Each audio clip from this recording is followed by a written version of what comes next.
beautiful legacy. Every line, every curve leaves a trace of who we were. Hello and welcome. You're listening to A Beautiful Legacy. I'm your host, Tiago Pinto, and this is your short moment to take a look on the people who shaped how we live, shop, work, and move. This episode takes us to Berlin, and the year is 1907. At the beginning of the 20th century, Berlin was growing fast. Factories multiplied, the streets widened, electricity changed how people moved, worked, and gathered. The city had energy, confidence, and ambition. What it lacked was a shared image of modern life. Paris already had it, London too. Their department stores did more than sell goods. They showed people how future might look. Berlin, despite its industrial strength, had not yet found that kind of cultural mirror. In 1907, KaDeWe opened its doors. Behind it stood Adolf Jandorf, a retailer with a precise understanding of his time. Jandorf did not try to reinvent commerce. Instead, he focused on something more basic. Before people can buy the modern world, they must first learn to recognize it. Every line, every curve leaves a trace of who we were. Jandorf did not invent the department store. That idea had already taken shape elsewhere. What he did was adapt it carefully to Berlin. Germany's middle class was expanding. People were educated, curious, and upward-looking, but their reference points were limited. Travel was rare, luxury remained distant. The idea of a modern life was abstract. KaDeWe was designed to make that abstraction concrete.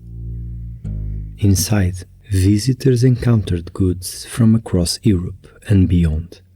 Fabrics, perfumes, household objects, food products that carried the scent of other cities and other ways of living.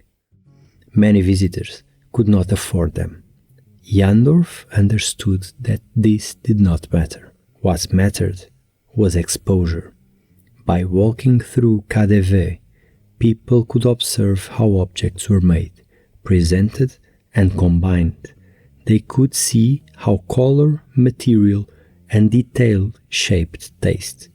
They could slowly form an idea of what modern life might include. This was not a store built to push people to purchase. It was a place built to let people look.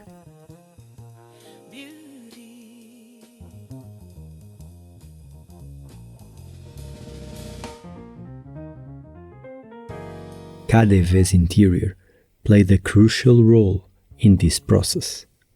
The building was large but not oppressive. Light was used generously, reducing the feeling of formality or fear. Aisles were wide, allowing people to move without pressure. Displays were calm, ordered, and readable. Nothing rushed the visitor. Jandorf understood that behavior is shaped by surroundings. When people are allowed to move freely, without being watched or pushed, they begin to trust the space. When objects are presented clearly, without clutter, people learn to observe rather than react. Shopping at KaDeWe became a slow activity. People paused, they compared, they remembered. In this way, the store acted as a school of everyday taste. No introductions were given. No words were needed. The space itself did the work. KaDeWe did not end at its doors. Its windows were designed to speak directly to the city. Carefully arranged displays turned the facade into a public scene. Passers-by could stop, look, and imagine. Even those who never entered the store still absorbed its message. The city became the audience. This was an important shift. Retail was no longer hidden inside private interiors. It became part of public life. KaDeWe contributed to Berlin's cultural rhythm in the same way theaters, cafes, and galleries did. The store did not demand attention. It earned it, day after day, through presence.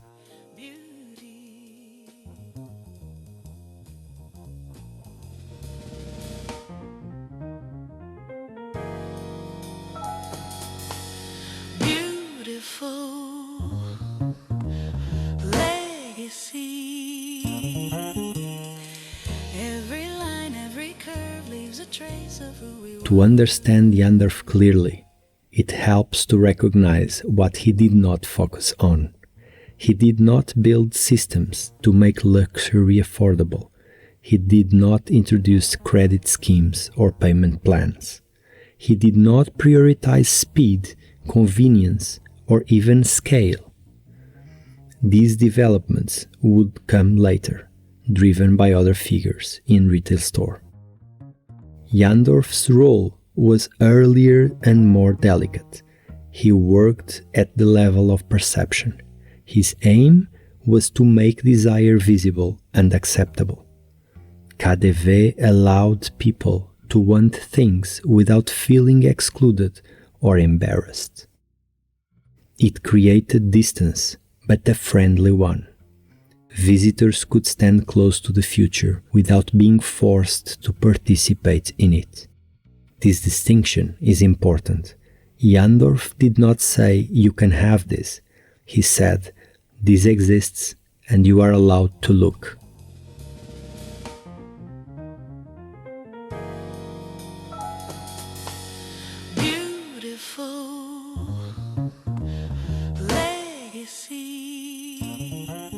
History disrupted KaDeWe's original world. War, destruction, and political change altered the building and the city around it. Ownership shifted, context changed. Yet the core idea survived, the belief that retail spaces can shape culture, that architecture can guide taste, that seeing often comes before buying. These principles continued to influence how stores were designed long after Jandorf himself disappeared from view.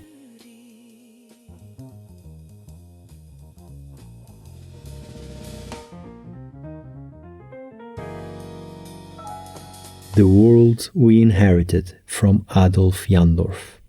Today, Jandorf's influence is everywhere. Walk into a luxury flagship store and notice how products are spaced apart, not crowded together. You are expected to observe before you touch. That pause, that moment of looking, comes directly from Jandorf's way of thinking. Enter a large department store food hall, and you will find countries and cultures arranged into sections. Travel is compressed into aisles. The world is presented as something to explore visually and sensorially before it becomes something to consume. Even brands that describe themselves as accessible rely on this structure. They still show the idea first, then invite participation later. Jandorf taught retail to prepare people. Prepare them for taste, prepare them for choice, prepare them for a changing world. He showed that a store could influence culture without preaching, guide behavior without instruction, and shape desire without pressure.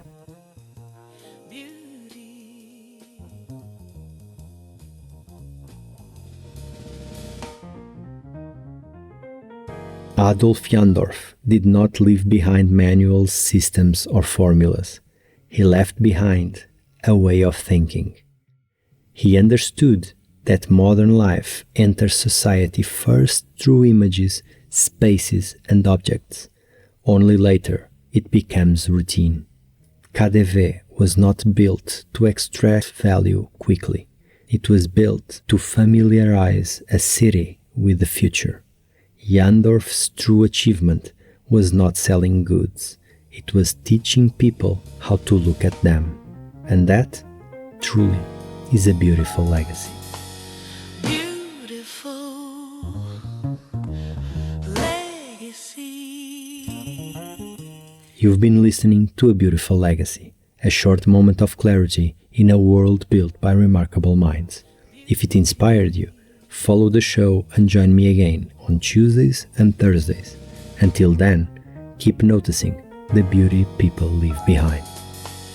Beautiful legacy. Every line, every curve leaves a trace of who we were.